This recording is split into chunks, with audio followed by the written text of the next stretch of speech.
Hey guys, you are watching DroidCrunch. I am Lokesh Kapoor, and in this video we are going to talk about how you can scrape Facebook ad library data, and this is really useful and you can do multiple things using that. So there are multiple ways of course doing that as well. So the solution I have come up with is this script creators website. It is allowing you to do scraping for various social media platforms like TikTok, Instagram, Google ad library, LinkedIn ad library, and a lot of different social media platforms, right?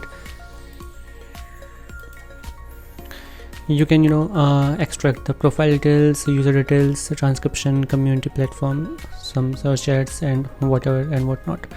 So for the Facebook you can of course get the ad details. You can get company ads, search for companies, and plenty of these things.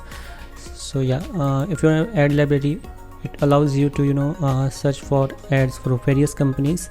You can track their campaigns, you can use the campaigns for your strategies, and as well, for example, you want to track the competitors, what they are doing on their ads, and you can, if they are doing well, you can implement the same strategies or similar ones for your business as well. So that's very useful. But if you want to analyze how they're performing, you may need the data out of it. For example, the captions, the videos, the images they're using, the CTA, the landing page they're using for their ads, and everything you can analyze basically. So here I have logged in, and I have got like 100 credits. I used the one pretty recently, so I'm going to use n8n for this purpose to show you how it works and how easy it is.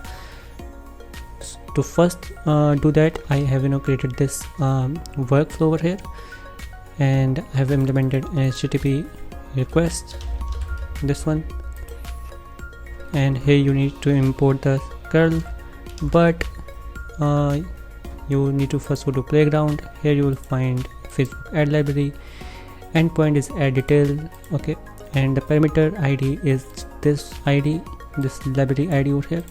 You can just copy the ad link over here, paste it down on next tab, copy it, and then paste it over here.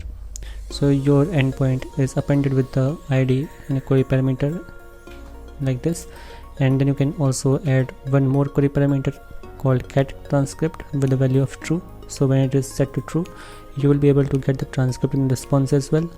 And this is the entire curl response that you can copy the request from here and then import it down there in your node. Just import it, and all details with respect to method, URL, authentication, and query parameters, and the specific headers will be imported very effectively. You can see, you can customize, you can dynamically link them from your previous nodes if you have any, and that will handle all the things for you. For example, you have a webhook that is initiating this trigger or initiating this workflow through a trigger, then you can dynamically use the data coming out in your webhook to this query parameter. For example, this value over here, you can create a UI to analyze the value of the ID, the Facebook ad campaign ID or the Facebook ad library ID from the link, or you can get exact link and then you can dynamically insert it here, and this way your workflow will work as a backend for your system. And this is very I would say a strong or robust technique to do that. You would have to not code the things. So yeah, I have already copied over here, and then if you run this, you will get these details like this, okay. You can see company data, the videos they have used, the landing pages, the categories they have used, the page name they have, page ID, creation time when they created in a string or a star to time or something, and yeah, pretty much of everything that you may need to analyze, like CTA type, the button they have used, shop now, what page URL they have, page likes they have. So everything you can use because they have given you lot of data just from the link. And here I have this app over here, you can see. So here I am using YTDLP to analyze or download the videos essentially, the YouTube videos, okay, mp4, mp3 files, webm and all these things, ffmpeg and ydtlp. And this is Python based tool, and you can analyze the videos as well. So you can upload the video, you can set the video URL, the YouTube URL link, you can set the description, title and the category. That is optional thing, but when you analyze it, it will trigger the workflow and will do the job for you.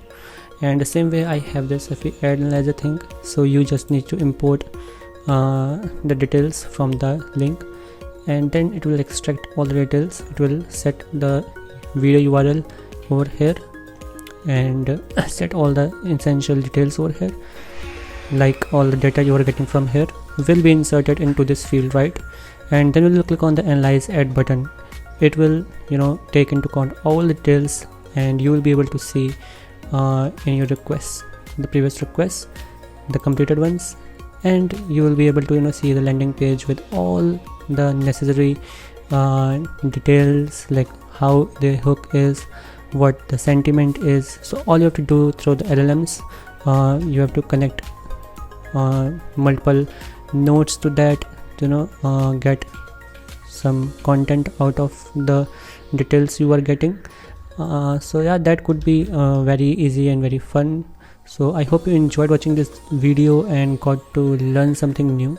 So the tool is really reliable and works every time. Its cost is really lucrative. You can see on the freelance plan they have like one-time fees of 47 USD that gives you 25,000 of credits that you can use over time.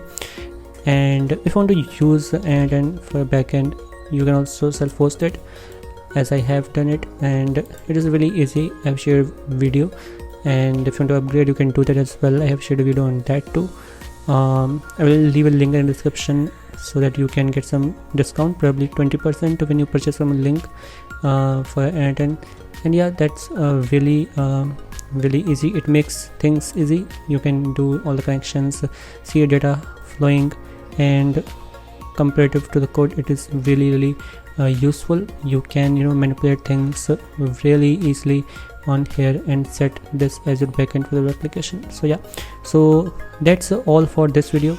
Please subscribe to my channel and click on the like button. If you want to watch more videos like this, then please stay subscribed, because I'm going to share you in the next video how you can create an app using the Agent API. So yeah, this one. So yeah, I will show you in the next one. So yeah, bye bye.